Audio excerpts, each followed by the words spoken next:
મિત્રો, ભગવાન શિવનો જન્મ કેવી રીતે થયો? એક રહસ્યમય અને પ્રેરણાદાયક કથા. સૃષ્ટિની શરૂઆતમાં બધું શાંત હતું. ના સમય હતો, ના દિશા હતી, ના દિવસ હતો, ના રાત હતી. બ્રહ્માંડ અંધકારમાં હતું. ત્યારબાદ ધીમે ધીમે સર્જન શરૂ થયું. આ સર્જનના કાર્ય માટે ભગવાને ત્રણ મહાન શક્તિઓને પ્રગટ કરી. સર્જન માટે બ્રહ્મા, પાલન માટે વિષ્ણુ અને સહાર માટે ભગવાન શિવ. પરંતુ અહીં એક મોટું રહસ્ય છે. અન્ય દેવતાઓની જેમ શિવજીનો જન્મ કોઈ માતાના ગર્ભમાંથી થયો નથી.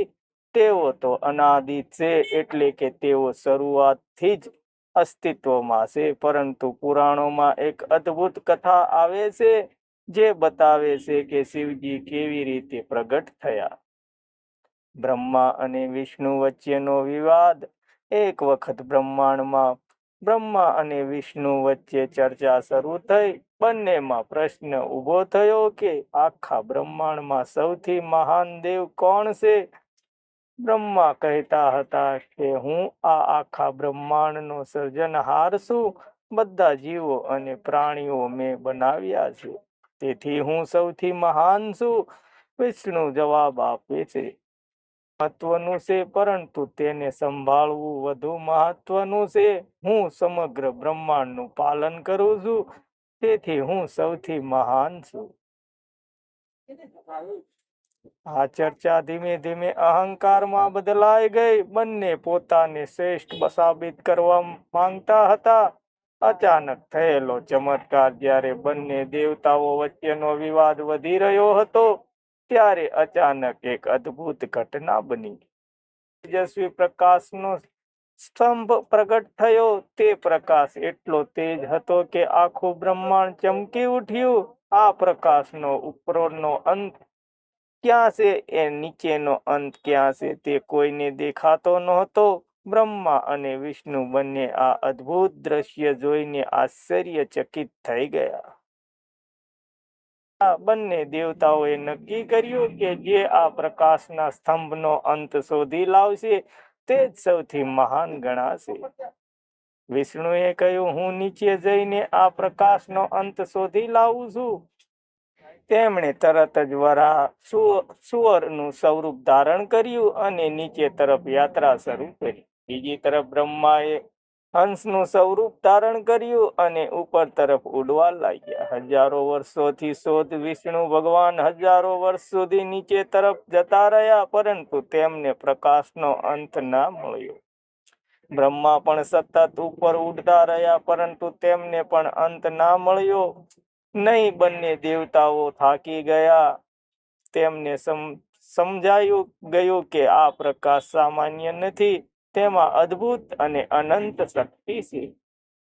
અને વિષ્ણુ ભગવાન પાછા આવ્યા અને બ્રહ્માને જીને કહ્યું, હું ઘણું દૂર ગયો, પરંતુ આ પ્રકાશનો અંત મને મળ્યો નહીં. હું સ્વીકારું છું કે આ શક્તિ આમાંથી પણ મોટી છે. વિષ્ણુએ સત્ય બોલ્યા. બ્રહ્માનો અહંકાર. પરંતુ બ્રહ્મા હજુ પણ પોતાના અહંકારમાં હતા. તેમણે ખોટું કહ્યું, હું આ પ્રકાશના સ્તંભનો અંત જોઈ આવ્યો છું. તેમણે એક ફૂલને સાક્ષી બનાવવાનો પ્રયત્ન કર્યો. જેવું શિવજીનું પ્રગટ થવું, ત્યારે અચાનક તે અનંત પ્રકાશમાંથી એક દિવ્ય સ્વરૂપ પ્રગટ થયું. તે સ્વરૂપ હતું મહાદેવનું. આ હતા ભગવાન શિવ. તેમના માથા પર ચંદ્ર હતો, ગળામાં સાપ હતો અને તેમની આંખોમાં અદ્ભુત તેજ હતું. બંને દેવતાઓ તરત જ સમજી ગયા કે આ અનંત શક્તિના સ્વામી શિવજી છે. શિવજીનો સંદેશ. શિવજીએ કહ્યું, હું આ બ્રહ્માંડનું અનંત શક્તિ છું. કોઈ જન્મ નથી અને કોઈ અંત નથી. હું અનાદિત અને અંત છું. વિષ્ણુએ સત્ય બોલ્યા હોવાથી શિવજીએ તેમને આશીર્વાદ આપ્યા, પરંતુ બ્રહ્માએ ખોટું કહ્યું હોવાથી શિવજીએ તેમને શ્રાપ આપ્યો. પૃથ્વી પર તારી પૂજા બહુ ઓછી થશે. આ કારણથી દુનિયામાં બ્રહ્માના મંદિરો બહુ ઓછા જોવા મળે છે. શિવલિંગનું રહસ્ય. પ્રકાશના સ્તંભને જ આગળ જઈને શિવલિંગ તરીકે માનવામાં આવ્યું. શિવલિંગ ભગવાન શિવના અનંત અને નિરાકાર સ્વરૂપનું પ્રતીક છે. દુનિયાભરમાં શિવલિંગની પૂજા થાય છે. શિવજીની મહાનતા ભગવાન શિવને ભોળાનાથ પણ કહેવામાં આવે છે.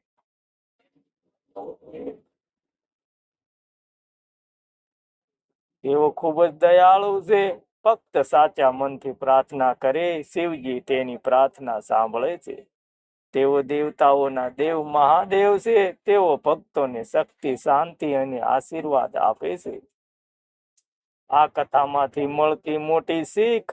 આ કથા આપણને ઘણી મોટી શીખ આપે છે. એક, અહંકાર માણસને નષ્ટ કરી દે છે. 2, સત્ય બોલનારને હંમેશા ભગવાનનો આશીર્વાદ મળે છે. 3, ભગવાનની શક્તિ અનંત છે. 4, ભક્તિ અને સચ્ચાઈ જીવનમાં સૌથી મહત્વનું છે. અંતિમ સંદેશ. ભગવાન શિવનો જન્મ સામાન્ય રીતે થયો નથી. તેઓ અનાદિત છે અને તે આખા બ્રહ્માંડનું અંત શક્તિ છે. જે ભક્ત સાચા દિલથી ભગવાન શિવનું સ્મરણ કરે છે તેના જીવનમાંથી મુશ્કેલીઓ દૂર થાય છે અને જીવનમાં સુખ અને શાંતિ આવે છે. મિત્રો, સ્ટોરી સારી લાગી હોય તો લાઈક, કમેન્ટ, શેર કરવાનું ભૂલતા નહીં. મળશું બીજા વિડીયોમાં. ત્યાં સુધી જય માતાજી.